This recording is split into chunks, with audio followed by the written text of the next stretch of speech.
Hello, everyone, and welcome back to the Dorm Next Door podcast, episode 11. I'm so honored and blessed that you are joining us this week. I don't know who us is. I'm a one-man show. I did, in fact, though. I had my mom help me with the camera. I said, go sit here. So she sat here, and then I moved the camera to make sure that she was in frame, so I'd be in frame too. So you know what? As of today, it is us.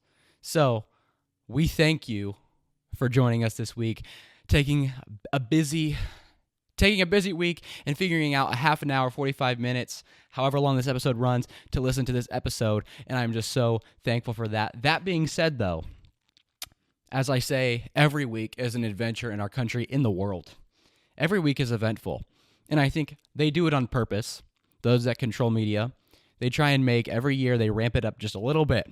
Every year gets crazier than the last one. And I mean, biblically, that is correct. Biblically, it is getting crazier, right? Everything ramps up.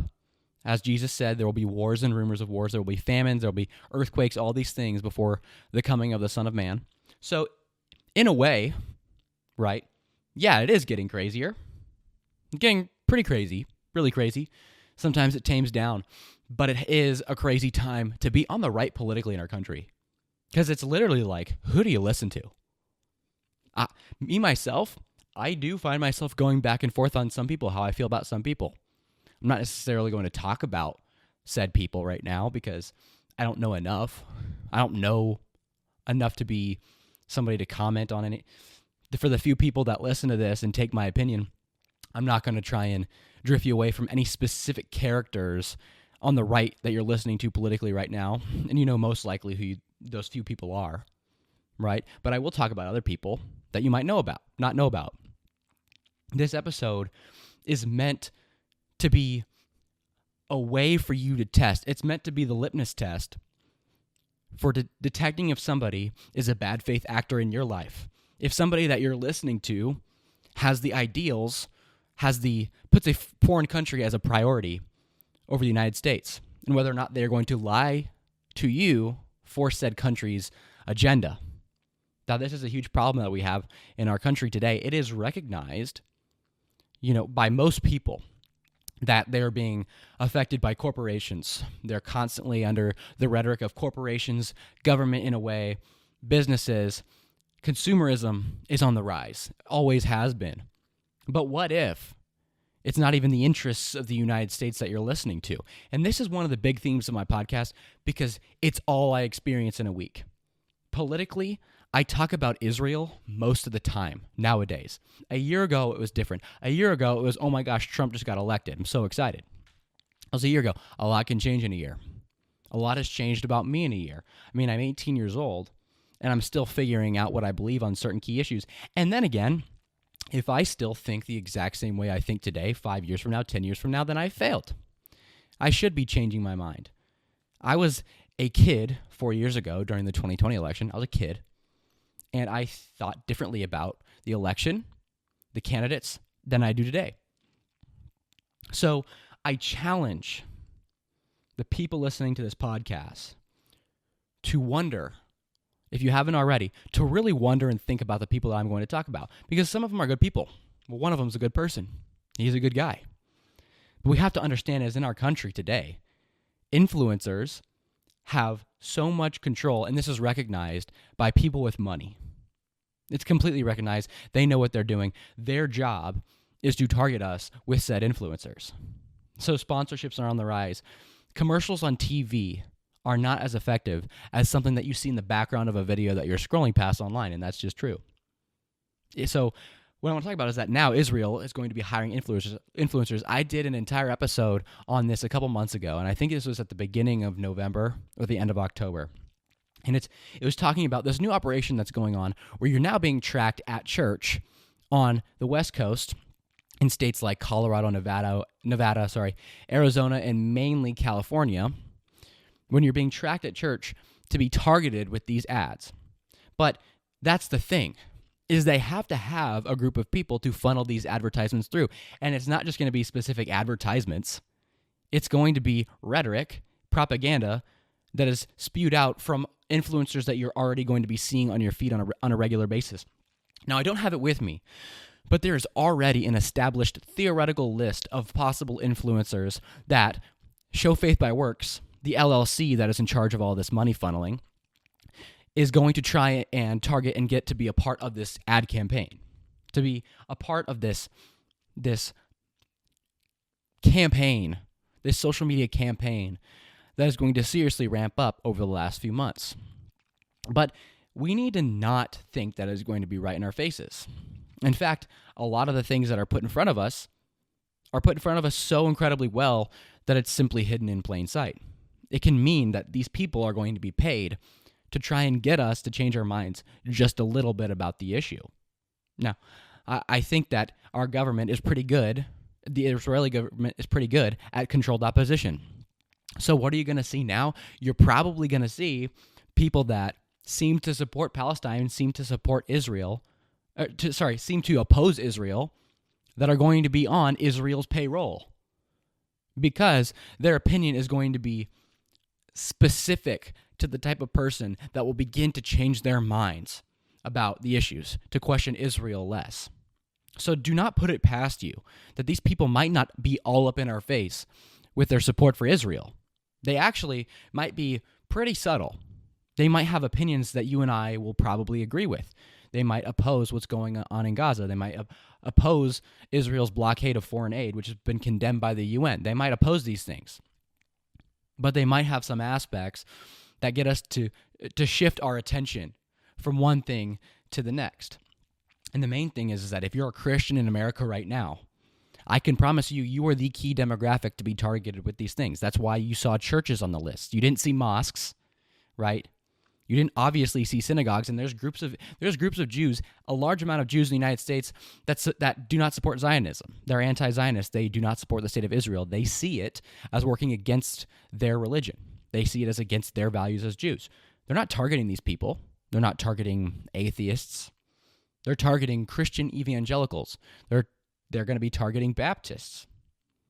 Now, I attend a Baptist church. I don't necessarily have to agree with everything they say to call a church home. But I go to a phenomenal church. I'm targeted there. A lot of the churches around where I live, many of my friends, even if they do not attend the same church as me, are targeted with the same kind of stuff.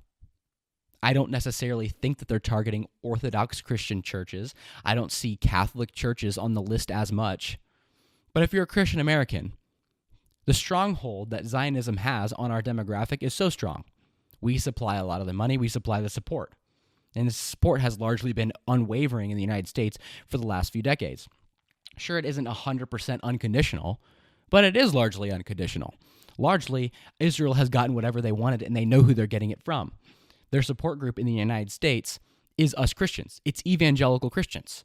Now, I myself am taking a moment to really look into what I believe theologically, and I've dove in deep into theology, into apologetics over the last few years.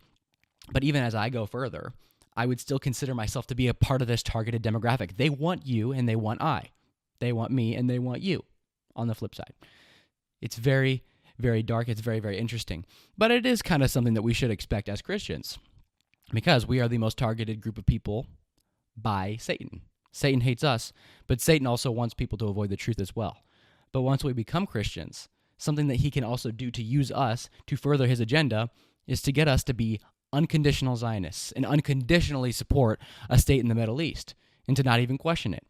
So Satan can still use you for his purpose, even when you are a Christian. Peter was a part of this as well. Jesus Christ literally said to Peter, "Get behind me, Satan," because in the moment, he was trying to prevent Christ from going to the cross. So you can work against Christ's agenda and be a Christian. It's totally possible, and it's common, and we do it all the time. I think that this is just another one of those ways. I think that Zionism is a major way that Satan gets us to play into his agenda. Because if you read the Bible, if you understand what it says at the end, in the end times, the modern state of Israel does not seem to be the good guy. They're the one that is going to put the Antichrist in power and put him in the temple where there will be sacrifices and worship. He is the one that's going to probably be overseeing the construction and get praise for the reconstruction of the third temple at some capacity, albeit maybe minor. He's going to be a major part of the events in the end times, and he's going to be supported by the Jewish people. And this is the thing. It's so up in our faces right now that it is largely unavoidable. If you are on the internet today, if you have a digital footprint in some capacity, you're a victim to it. I'm a victim to it. At my college, about a month or two ago, I had an event that was unavoidable for most people that attend the college. And we have these regular convocations twice a week. And we had somebody come and speak to all of us, to the entire school that lives on campus. And when she spoke to us, she read off of her teleprompter. And then, this is a lady that is an Israeli. And then she brought two people that were victims of the Hamas attacks on October 7th, 2023. And she interviewed them after her speech. And I mean, the teleprompter was huge. You guys should have been there to see it. A lot of people that are listening to this podcast were there. You saw the exact same thing that I saw. And what happened was she gave a speech, and then she interviewed two victims. And it was very, very uncomfortable to sit in this room and have this propaganda forced down our throats because she was trying to essentially manipulate and press actual victims of these terrorist attacks and get the very most that she possibly could out of them. It was an uncomfortable situation to be in. I felt weird.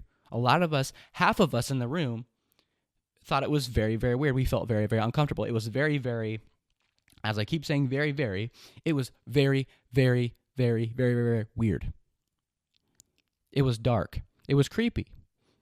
Because we did not think, for the most part, that she was genuine. We thought that she was an actress, and it turns out she is, and her name is Noah Tishby. You might know her from NCIS. She's been in, among other things. She also did the Hebrew dub for Meg from the 1997 cartoon Hercules. And what this lady's job is she was in charge of Israel's special envoy to combat anti-Semitism and the delegitimization of Israel. That was her job. So essentially, you had an actress trying to be authentic, which you can always see past if you have a brain. And what she is doing, what her job was, probably still is, because she's still speaking, is to be the head of the propaganda for the Israeli government. They pay people. They are paying her. She's essentially one of the first major products of this. And she's a paid actress that goes and gives speeches, whether it be at a conference or a college, to impressionable college students like myself. I'm impressionable as well. And she manipulates audiences and acts in bad faith to try and sway people's opinion on the state of Israel. That's her job. And she gets paid very, very well to do so. She collaborates with famous celebrities. You can go on her Instagram and find a couple yourself. But there's not just going to be one of them. There's going to be a lot like her. But a lot of people that are a lot more subtle than her. A lot of people that you wouldn't even suspect. There's people that we all trust, that we know, that we think are good people, and a lot of times they are, but they are going to fall victim to this exact same thing. They are going to become a part of the group of people, like Noah Tishby, that is going to be manipulating people on a massive scale in the United States.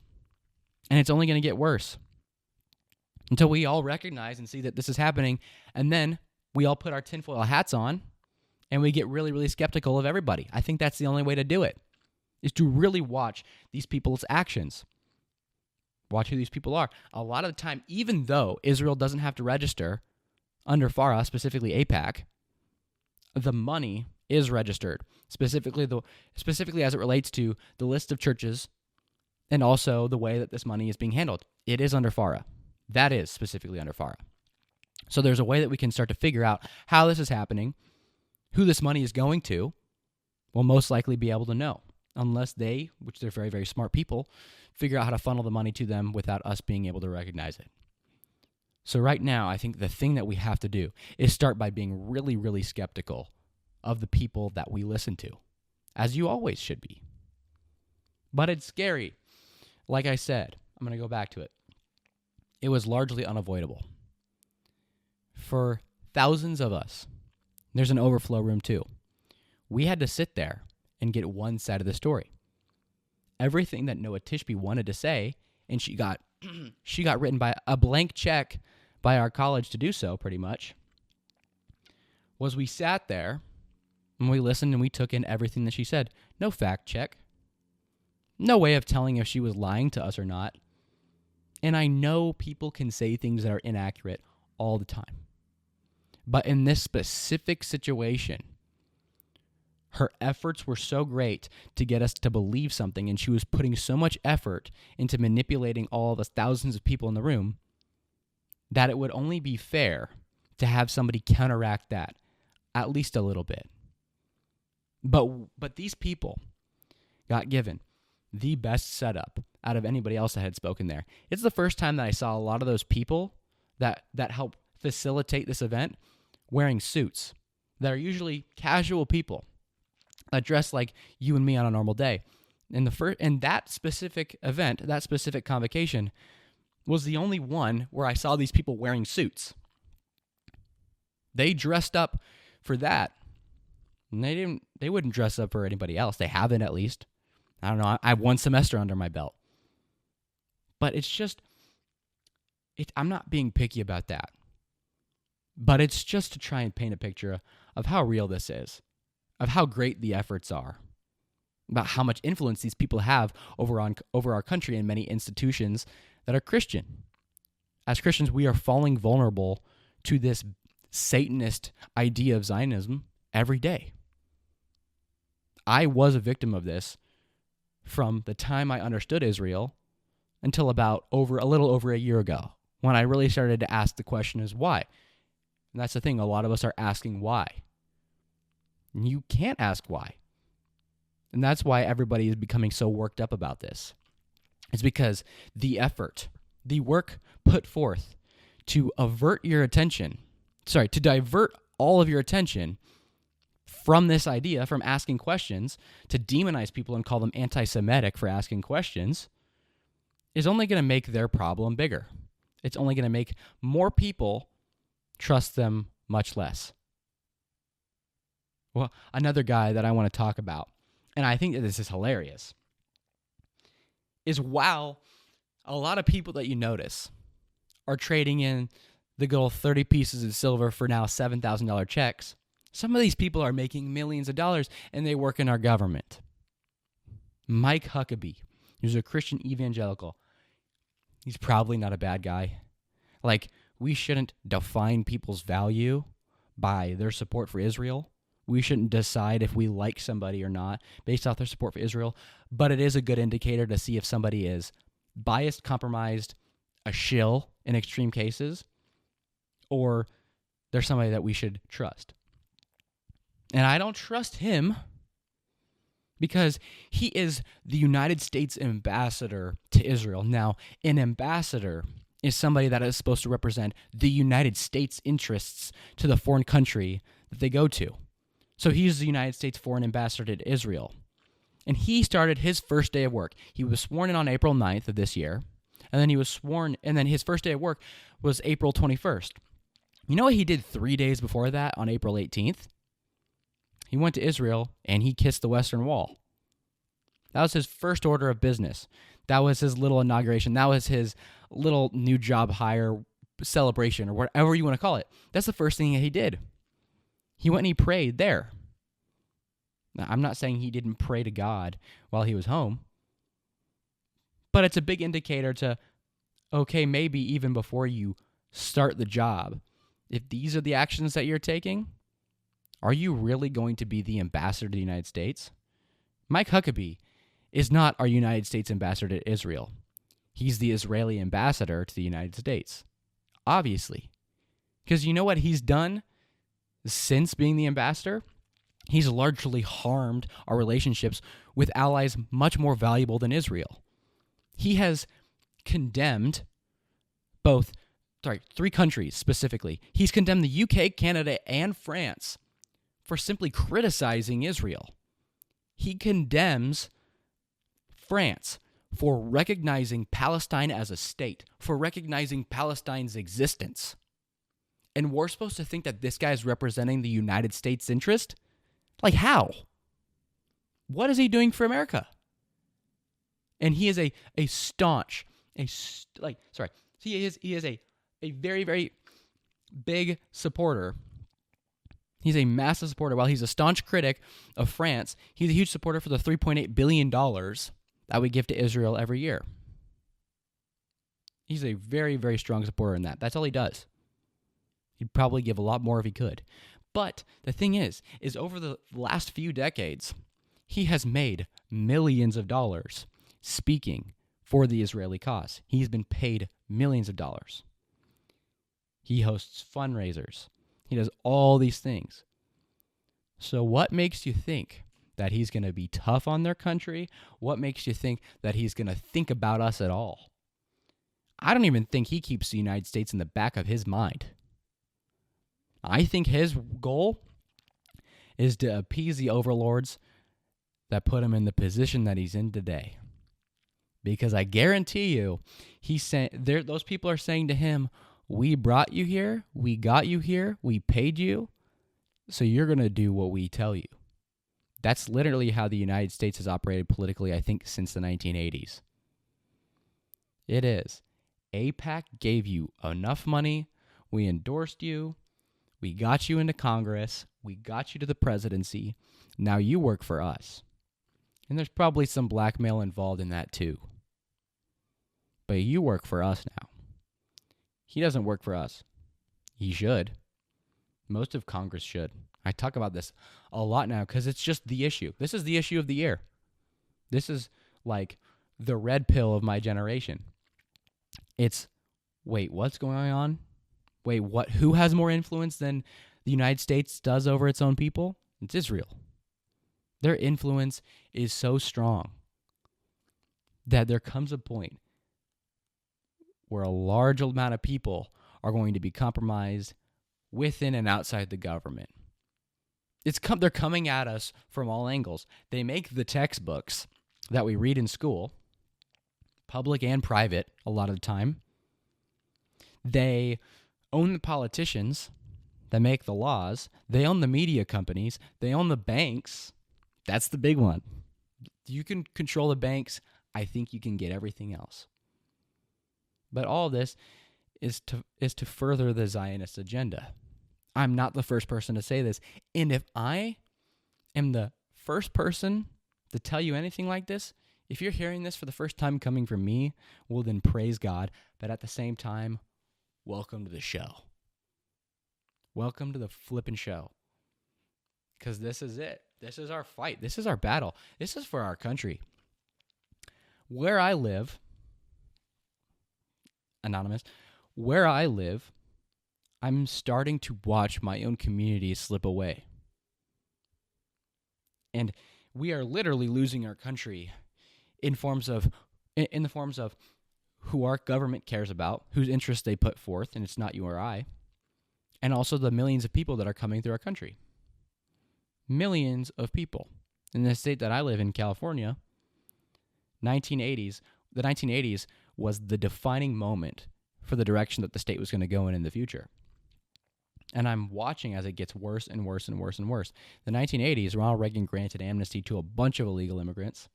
And I think this was in 1986. And then in 1988, California went red for the last time. I mean, there's guys that I would love to see bring change to be the governor. And these people trying to even get elected to be the governor of California on the Republican side would sound like Democrats in more conservative states because they're trying so hard just to get elected just once so that they can come in and just break the chains, the stronghold that the Democratic Party has over California. So here's the thing. Immigrants overwhelmingly vote Democrat, specifically because of the ones that we're getting from the countries that they come from. They vote overwhelmingly Democrat. And so how are Democrats going to repeatedly get their votes? Well, they're just going to offer them free stuff. Like it's that's one of the first things that, I kind of learned in politics. Just when you promise free stuff, you get votes. And immigrants are the ones that find the free stuff most appealing. A lot of time, that's why they come to the United States. You get free stuff. It's pretty simple. And Republicans are soft enough to not want to do anything about it for the most part, and not want to. We got to this point because Ronald Reagan, he's part of the problem. He wouldn't kick him out. He granted them amnesty, and he created the problem for the future. There comes a certain point where we can't worry about. We don't need more people. You might not recognize it, but you probably don't want more people living in your country either. I'm watching my community where I live, where I've grown up, where I love. I mean, I've gone away to college, and this place that I live still has my heart. And I'm watching it just slip away. I'm losing my city. I'm losing my city as I get older, just completely. Like, there used to be a time where I could go downtown, and it was fun. Like, it was clean. Now today, the people that live there, the people that live here, we avoid these places because they're unsafe. They're unsafe. They're sketchy. They're dangerous. People are getting shot. People are getting stabbed. And it just wasn't like this a little over 10 years ago. Even though I was a little kid, I was still young enough to remember it. I was young enough to remember 7 years old was not this bad. Wasn't even close. But all these people in power that have money invested in our politics are part of the problem. They're the ones maintaining the status quo to press forward the agenda of erasing the United States and how it's looked over the last 200-300 years. They hate the idea of what we were and what we became, so they're going to slowly erase it. It's not going to go out with a crash or a bang. The United States is going to go out with a slow cry. We're slowly going to bleed out. And we have been. The UK is almost done. By 2040, Germany is going to be a majority Muslim. And I know that Muslims have a higher value of Christ. But here's the thing, guys. Jesus Christ is God. And anybody who opposes that is not really an ally. So it's not either or. You don't have to be pro-Israel and anti-Islam, or pro-Islam and anti-Israel while being a Christian. You are pro-Christ. You are an ambassador for Jesus Christ while you're alive. You are not going to pick one of those. You are picking yourself because you know that your God is the one true God. You don't need to make friends to survive. You don't need to compromise and pick a side in that case to survive. That's why the Crusades were freaking awesome. Because the Holy Land was for Christ. That's Christ's land. And it will be Christ's land in the end. So we don't have to pick between you can say what's going on right now, that Israel's genocide of innocent Palestinians is wrong. It's disgusting without supporting Palestine. You don't have to join the Free Palestine train. You don't have to be that kind of a person. You're a Christian. You call out evil where you see evil. You don't want innocent Israelis to die either. And you should love Jewish people. You should love the Israeli people. You should love Muslims, right? Even the Bible talks about an end-time redemption for the true people of Israel, for the true Jewish people that we have nothing to do with. It's between them and God. That still doesn't mean that we need to support the state of Israel or oppose it. But just remember that our alliance, our loyalty is to Jesus first and foremost, and that's about it. Everything else kind of flows down from there, and we use Christ and what he said and the words of the Bible as the great filter from what do we think about everything else. That's why establishing a biblical worldview is so important. Because how are you going to filter these ideas and these problems through anything if you don't know what you believe in, if you think that everything is relative? Nobody really does, but if you think all these things are relative, you're cooked. So it's Jesus. He's number one. He is everything. We are not going to be sitting here as Christians in the United States and be supporters of a religion that hates Jesus. Read the Talmud. The Babylonian Talmud talks a whole lot about Jesus in the most disgusting ways possible. But aside of that, right? Besides that idea, right? Talking about what they think about him from the moral and religious perspective, from a very, very practical view, our support for Israel is just financially, we're getting completely ripped off. And I know I sound like Trump when I say that. I sound like 2016 Trump when I say that. But our foreign aid has increased over the last 60 years. And we gave them the green light during the 6-Day War, pretty much to attack. Lyndon B. Johnson wasn't being tough on Israel. JFK was the last person to do that. And so what happened is they invaded because they knew that the United States was going to be on our side. They have broken ceasefire deals. They have broken ceasefires with Yemen, Lebanon, and Gaza. And what does that do? What does that do to us? Does that strengthen the United States' relationships with any of these countries? No. We should want to deal with them as well. We should want to have good relationships with countries, but Israel ruins it a lot of the time. And then the argument is, oh, yeah, we get intelligence from Israel. We get weapons from Israel. We pay for that. We pay for the weapons that Israel creates. Would it not have been better if we had invested that money into our own country so then we wouldn't have to worry about the state of Israel selling that exact same weapons technology to China, our biggest competitor? How would our greatest ally work against our goals, work against us? Literally, we gave them the money, and they went and sold the technology that they developed with that money to China. It's something that is still going on. And even still, when they attacked the USS Liberty in the 60s, we haven't even investigated to really figure out the cause as to why. We don't know why. We didn't do anything about it. And then we give them money in the forms of both grants and loans, hardly tracking how they spend any of it.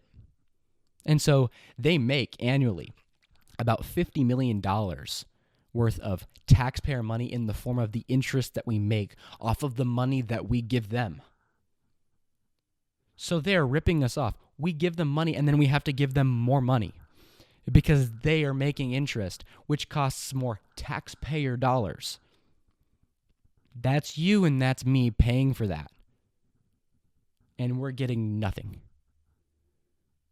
We don't get a say in how that's spent. We don't get a say in who they go to war with because they go to war regardless because they know we're going to support them. That's why they feel like the tough kid on the playground. They're not actually the tough kid on the playground. They're a relatively scrawny kid fighting bigger kids, but they know that they have a big brother called the United States that will absolutely beat the crud nuggets out of any country that they go up against because that's why they do it. That's why they do it. And we do it every single time. H.W. Bush has tried to maybe threaten to rescind a little bit of the aid that we give them, but then they don't even fulfill their side of the bargain. They don't even think about changing whatever they're doing so that they can stick to so that they can keep having the steady flow of United States money. And then we resume the money anyways. So we'll threaten to take money away from them, and then they won't do the thing that we have a problem with. They won't change their mind. They won't take it back. They won't meet our needs. They won't stop doing whatever they're doing. And then we just keep giving them money again. We resume it. It literally feels like we have a spoiled child and we're the rich parent. It reminds me, there's like an episode of Dr. Phil, guys.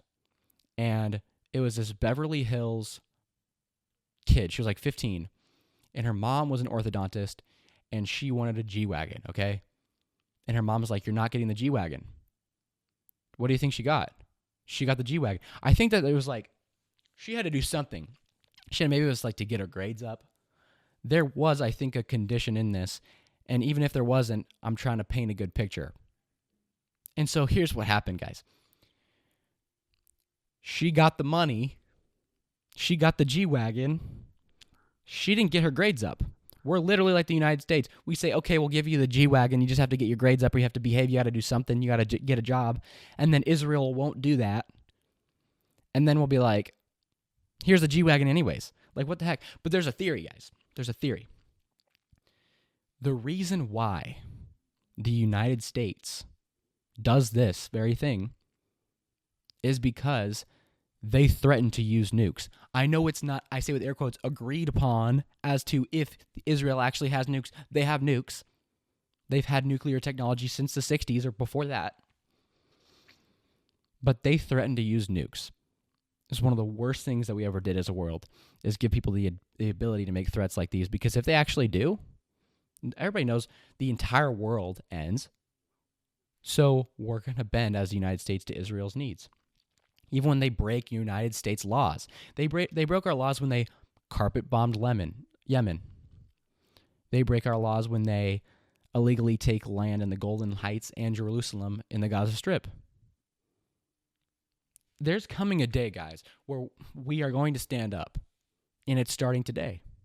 Regardless of what you think about Nick Fuentes, he's completely right about the issue, and that's why he's so popular. Yeah, you can complain about the way that he talks about things, which is valid. You know, as Christians, we are supposed to talk a certain way. We're supposed to take ourselves a certain way. However, he had his life ruined for the cause, and he was right about it. He was the whistleblower for this whole thing. So don't ask a question as to how he's popular, how he's famous now, how he's the number one guy, when it's been accumulating this Newton's law of action having an equal and opposite reaction has been building up over the last 10 years. That's how we are today. That's how he's the number one guy today.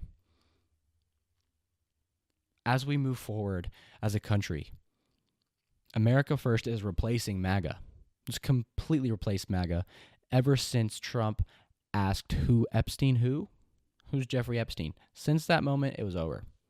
And I think it's what somebody like Milo Yiannopoulos said, and he was right. As soon as that happened, we changed. Vote for leaders that are going to put your country first. Question the people that you watch online. These are the things that we can do, just as an everyday American, to make sure that our country gets put back on the right track. Vote for the right candidates. Vote in primaries. Don't vote for shills. Use the AIPAC tracker. Vote out the candidates over time that are shilling out to Israel. Don't watch the people online that are shilling for Israel and paid by Israel. And eventually, over time, we can get their influence out of our politics. It starts one day at a time, one act at a time, one swipe away at a time. And eventually we can have our country back. That's my thoughts for this week. So I'm so thankful that you listened to this episode. You blessed me by just listening to it. Even if I don't know you, I'm blessed by you listening to this podcast. And so I hope that you would, if you like this, share it with a friend. Share it with 2 friends, 3 friends, family, whoever you think. And I'm just so grateful that you listened to the Dorm Next Door podcast. I'll see you all next week. Sorry this episode's a little bit later. I'm now on a different time zone, but I so much greatly appreciate your time. So have a great week. Goodbye.